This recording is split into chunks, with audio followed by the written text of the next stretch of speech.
Hey everybody, it's Jason Blaha here. Today I want to talk to you guys a little bit about cardiophobia, which seems to exist in this community. So let me put on my +5 out of weaponsmithing, work on skill at my crafting a little bit, and let's talk about this. And when I say cardiophobia, I mean it's people either talking about cardio as if they are terrified of cardio because they think it's going to make them lose their muscle mass and they're going to look like an endurance athlete, or what they're perceiving as endurance athletes.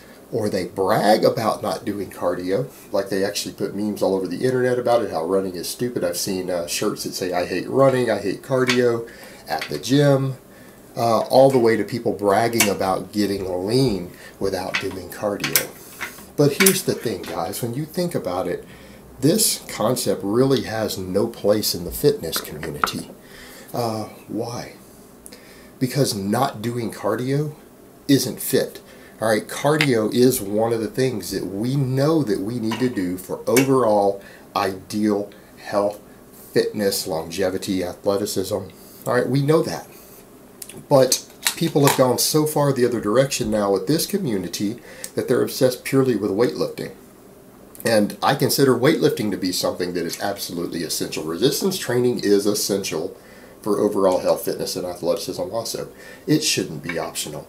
But the fact that anyone would say that either one shouldn't be done or even brag about it, it's this fear of cardio is really what it comes down to. It's the fear of people losing their gains. And they're letting that fear of losing their gains actually interfere with their potential fitness, health, athleticism, everything else. Cardio does not hurt your muscle gains, at least most types of cardio. Now, arguably, HIIT and really high intensity cardio can interfere with the frequency at which you could do things like squats, deadlifts, things like that. That's not arguable. But we're talking about all cardio. List cardio doesn't do that. And people say, well, list cardio doesn't do much for you. Really? List cardio does a lot for your health. List cardio does a lot for your health. Doing 30 minutes to an hour of list cardio a day for almost anyone will dramatically change their health markers within 1 to 2 months. Even if you had decent blood work before, it will improve it. And it is a valuable weight loss tool. And that's kind of the interesting thing. I've got a bunch of people who are like, oh man, what you're doing with your cardio, that's not going to work because your body just adapts and stops burning fat. Guys, let me explain how that works. To move a certain amount of mass a given distance requires calories even without the presence of metabolism. I mean, if your metabolism were to somehow be as low as possible, like your thyroid was removed, you had your thyroid surgically removed due to cancer, you have no thyroid hormones in your body, if you weigh 200 pounds, moving or riding a bike or pushing mass or walking a given distance will burn a set number of calories that you can't stop from doing. The laws of physics require energy to move an object. Okay, just like what I'm loading right here, these bullets, there's a given amount of energy in this gunpowder that I carefully measured out. Okay, there's energy to move an object, any given distance, accelerated, everything. You can't undo that. Calories are energy. So it's impossible for people to completely adapt to this stuff. And it's this fear that, oh, if I do too much cardio, my metabolism's going to slow. That's absurd. Maybe losing muscle mass with excessive cardio and an excessively low calories might do that, but if calories are kept high enough and you retain muscle, cardio doesn't reduce your metabolism. It doesn't.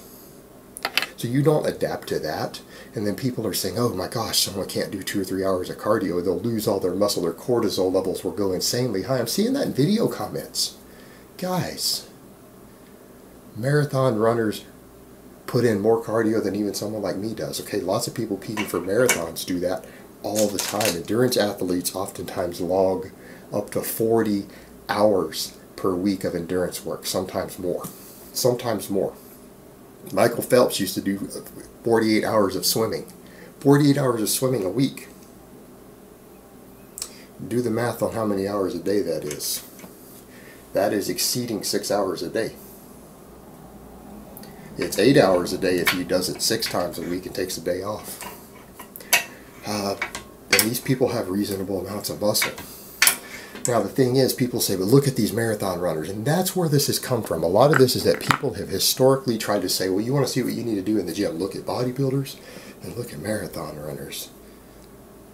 But most bodybuilders are big because of the insane amount of drugs they use, not just the weightlifting, and most marathon runners aren't lifting weights. Here's the thing.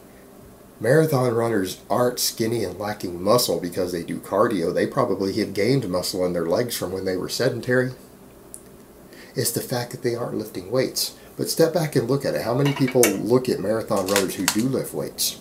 You guys do realize there's a lot of hybrid athletes today, that there are actual competitive bodybuilders and competitive powerlifters who are successful at it, who carry a lot of muscle, who do endurance stuff, who do marathons, super marathons. Take Alex Viada. There's a perfect example. He does super marathons, not regular, but super marathons, triathlons, and the guy's like 220 something, under 10% body fat. He also competes in powerlifting, has a 700-pound deadlift. And he's not the only guy out there like that. There are a lot of strength athletes who compete in endurance sports also. They're not tiny, they're keeping their gains. And here's what we know. This is what various researchers come out with. Greg Knuckles did a big segment on this over a year ago. That it appears that lower intensity cardio over time improves your strength. And it improves your recovery. It improves your work capacity, lactic acid clearing rates, waste product clearing rates, and things in your muscles from doing large bouts of list cardio. It actually can, over time, enhance your recovery abilities. And if it enhances your recovery abilities, you can squat more often. You can deadlift more often. If you can do those things more often, you're going to get bigger and stronger. All right, cardio is not your enemy. It's required for fitness, and there's people who make a big deal about how they don't do it. Same thing, you know, I've seen YouTube channels out there. I'm going to go ahead and say his name, that Lex Griffin guy or whatever, with his Teen Boo Baby was putting up pictures of his chick and bragging about how he got her contest lean while doing no cardio.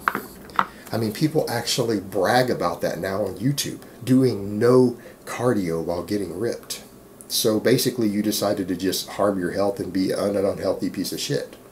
That's what you've decided to do. I'm going to get lean to the point that is unhealthy, and I'm not going to do cardio. And people want to portray this as fitness. And people want to portray cardio as destroying your gains. Cardio can over time enhance your gains, and it sure as hell improves your health, and it sure as hell can improve your body composition. And people need to drop this idea. Look at marathon runners versus bodybuilders. Why can't people do both? And furthermore, how many of those bodybuilders do hours of cardio sometimes every day going into their contest to get lean? A lot of them do tons of cardio. A lot of them do tons of cardio too.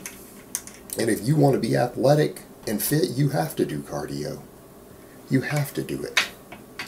And if you want the best possible health and you want the best possible fitness, you really should be combining weight training and cardio, because list cardio has its own set of health benefits that it gives independent of weightlifting, and weightlifting has its set of health and fitness benefits that it gives independent of the cardio. When you combine the two together, you're getting the full spectrum of exercise health benefits.